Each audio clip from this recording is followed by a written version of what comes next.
मोहतरम दोस्तों, बुजुर्गों, बच्चों, नौजवान साथियों, इस्लाम की पर्दा नशीन ख़वातीन उम्मत, अस्सलामु अलैकुम व रहमतुल्लाहि व बरकातुहू। मुझे उम्मीद है आप लोग खैरियत से होंगे। अल्लाह की बारगाह में दुआ है अल्लाह तबारक व तआला आपको और भी खुश रखे, दुनिया व आखिरत में कामयाबी नसीब फरमाए, आमीन या रब्बल आलमीन। वक्फ बिल को लेकर के एक खबर, एक अपडेट लेकर हाजिर हूँ मैं आपकी खिदमत में। मुकम्मल देख लें इस वीडियो को आखिर तक। मुझे उम्मीद है आप आखिर तक देखेंगे इस वीडियो को, क्योंकि बात ही कुछ ऐसी इस वीडियो के अंदर।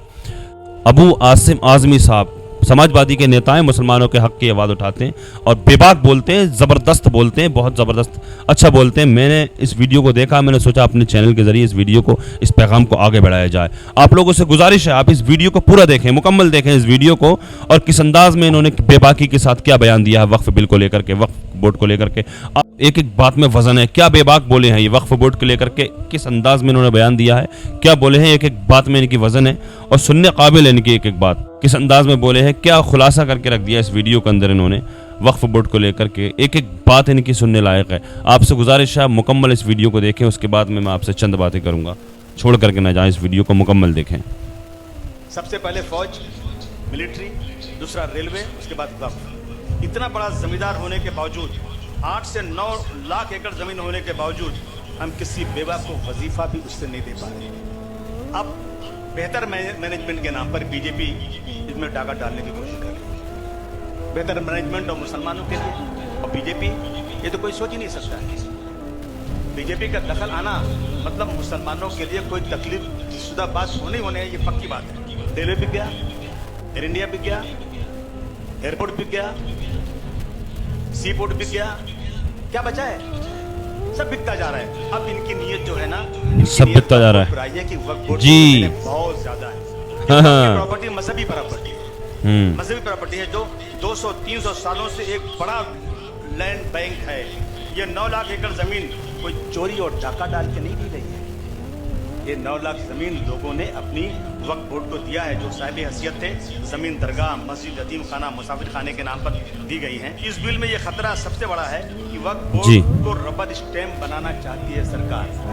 36 कलेक्टर का पावर जिस बोर्ड का है, उसको एक कलेक्टर को दे दिया गया है।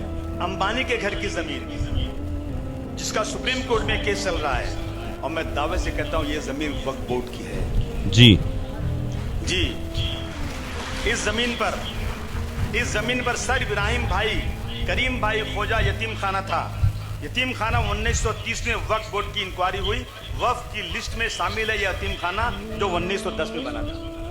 मैंने तो कहा था उस दिन ये बिल्डिंग गिर तो नहीं सकती, लेकिन वक्फ बोर्ड के लीजी बनाओ इसको, वक्फ बोर्ड से लीज पर जगह ले। अब एक ही हल है कि अंबानी वक्फ बोर्ड के पास आए और कहें भाई ये जमीन आपकी है, मुझे इसको लीज पर दे दो, उसका लीज का भाड़ा हो जाए, दूसरा कोई रास्ता नहीं है। लेकिन ये बस सरकार करना नहीं चाहिए। वक्फ का कानून यह है कि जमीन हमेशा वक्फ की रहेगी।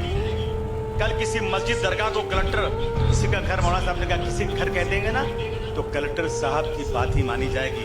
अहमदनगर में गया था, यकीन मानिए, एक मस्जिद है, पूरा मीनारा है उस पर।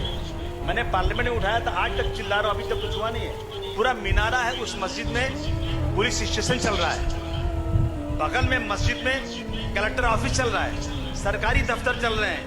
जब कलेक्टर को ये फैसला करना होगा तो ये इसको वक्फ बोर्ड को मानेगा नहीं, ये कहेगा कि ये जगह किसी और की है। कलेक्टर राज में लंगड़ा लूला वक्फ बोर्ड बनने वाला है। मगर मैं मुबारकबाद देना चाहता हूँ कि घमंड टूट गया। 10 साल में पहला बिल वापस गया है।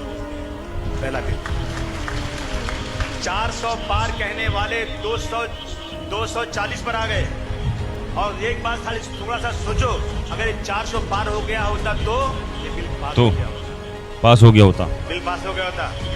मैं बहुत बधाई देना चाहता हूँ, मुबारक आप लोगों को देना चाहता हूँ। ये कौम के वो लोग बैठे हैं जिन्होंने अंग्रेजों के दांत खट्टे कर दिए थे। जी बेशक, ये वो लोग हैं। कब तक बेराह रवा रहेंगे? कब तक मुसलमान तुम अपने फैसले खुद करते रहोगे? मजहब में 5 बार अजान की जाती है। आओ बगल में खड़े हो जाओ, आओ जगह मत छोड़ना, कंधे से कंधा मिलाकर खड़े हो जाओ। जी मुसलमान में इंतशार, मुत्तहिद हो तो बदल सकते हो जमाने का निज़ाम, मुंतशिद हो तो मरो शोर मचा देते हो।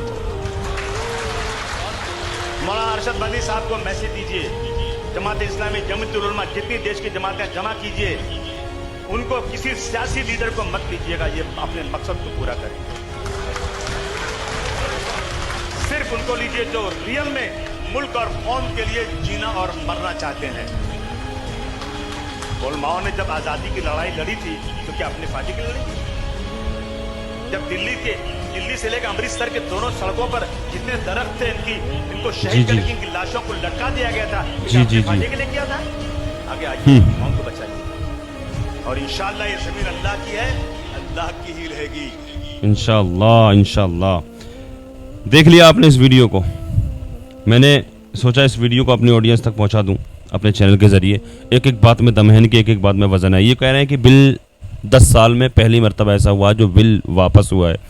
हाँ, बिल वापस हुआ है, पार्लियामेंट से बिल वापस हुआ है, उसको जेपीसी को दे दिया गया है। वापस तो हुआ ना, बाकी इंशाल्लाह यहाँ से भी रिजेक्ट कर दिया जाएगा इंशाल्लाह, उम्मीद है। और कितनी खूबसूरत बात कही कि मस्जिद के अंदर मुसलमान वो कौम है ये जो मस्जिद के अंदर एक सफ़ में खड़ी होती है, कांधे से कांधा मिलाकर के खड़ी होती है। लेकिन अफसोस सबसे ज़्यादा इंतशार इस कौम में है। मुसलमानों ने एकजुट होकर के ये दिखा दिया कि मुस्लिम कौम ये कितनी ताकतवर कौम है। अगर ये एक हो जाए, एकजुट होकर के तरह QR कोड के जरिए एहतजाज दर्ज किया इस मुस्लिम कौम ने। देख लिया आप लोगों ने, 5 करोड़ से ज़्यादा वक्फ बिल के खिलाफ एहतजाज दर्ज किया गया QR कोड के जरिए। ये वीडियो मुझे आप लोगों तक पहुँचानी थी। एक हक़ की आवाज़, एक बेबाक आवाज़, मेरा फ़र्ज़ बनता था इस आवाज़ को अपने चैनल के ज़रिए ऑडियंस तक पहुँचाऊँ। अल्लाह की बारगाह में दुआ है, अल्लाह तबारक व तआला अल्लाह पाक हमारी वक्फ़ की ज़मीनों की हिफाजत फरमाए, दुनिया के तमाम मुसलमानों की इज़्ज़त व आबरू की, जान और माल की हिफाजत फरमाए। अल्लाह पाक उलमा की हिफाजत फरमाए, अल्लाह पाक उलमा की हिफाजत फरमाए। दुनिया में जहाँ कहीं परेशान मुसलमान हैं सबकी परेशानियों को दूर फरमाए। जो बेकसूर मुसलमान जेलों में कैद हैं अल्लाह पाक उनको रिहाई अता फरमाए। जो बेजा मुकदमाबाजियों में फंसे हुए हैं अल्लाह पाक उनको उससे छुटकारा नसीब फरमाए। खुसूसियत के साथ मुफ्ती सलमान अज़हरी साहब को बाइज़्ज़त रिहाई अता फरमाए। मौलाना कमर गनी उस्मानी साहब को अल्लाह पाक रिहाई अता फरमाए। आका के सदक़े में मेरी दुआओं को अल्लाह पाक अपनी बारगाह में कबूल फरमाए। आमीन या रब्बल आलमीन। अस्सलामु अलैकुम व रहमतुल्लाहि व बरकातुहू।